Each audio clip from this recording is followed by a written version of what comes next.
Huku wa Kenya na dunia nzima wakiombeleza kifo cha aliyekuwa waziri mkuu Raila Odinga, wakazi kutoka kaunti ya Kericho wametoa risala zao za rambirambi. Sisi tunamtambua Raila Odinga kama kiongozi ambaye amekuwa akishika nchi sana, especially kwa mambo ya amani. Mambo yote ya kisiasa imekuwa ikizunguka katika kuzunguka kwake, na kila mara Kenya ikitaka kwenda mbaya, yeye amekuwa akirudi nyuma na kuweza kufanya turudiane wote pamoja. Pia mchango wake katika kuleta demokrasia, mchango wake kwa ajili ya devolution, mchango wake kwa ajili ya maendeleo na usawa Kenya, yote tunajua kwamba Kenya imepata pigo kubwa. Lakini uzuri kazi yake ni kazi ambayo itaweka msingi mzuri Kenya.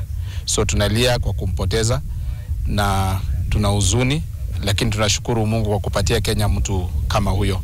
Na tunaomba viongozi ambao wako sasa katika uongozi, wale wa serikali, wale wa upinzani, waweze kufuata jinsi aliishi na tuweze tukashikanisha Kenya pamoja. Baba Raila Odinga ambaye tunamjua kwa michakato zake za kisiasa ambazo amekuwa akifanya tangu alipokuwa kijana.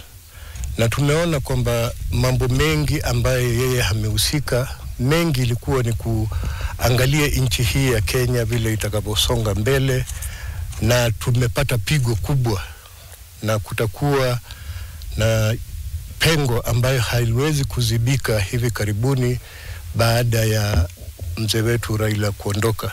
Tunawapa pole Wakenya wote, tunawapa pole wana wa ODM, tunawapa pole pia rais wa jamhuri yetu ya Kenya kwa kuwa walikuwa wameshikana pamoja ili kuendeleza Kenya katika hii mambo ya broad based government. Tumepoteza kweli mtu shujaa ambaye kwa kusema kweli ni kiongozi ambaye alikuwa na moyo wa dhati kuhusika na uongozi wa nchi yetu na hata watu wote wakae kama taifa moja la Kenya.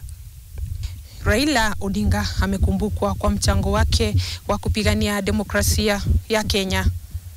Winnie Chepkemoi, NTV Mashinani, kaunti ya Kericho.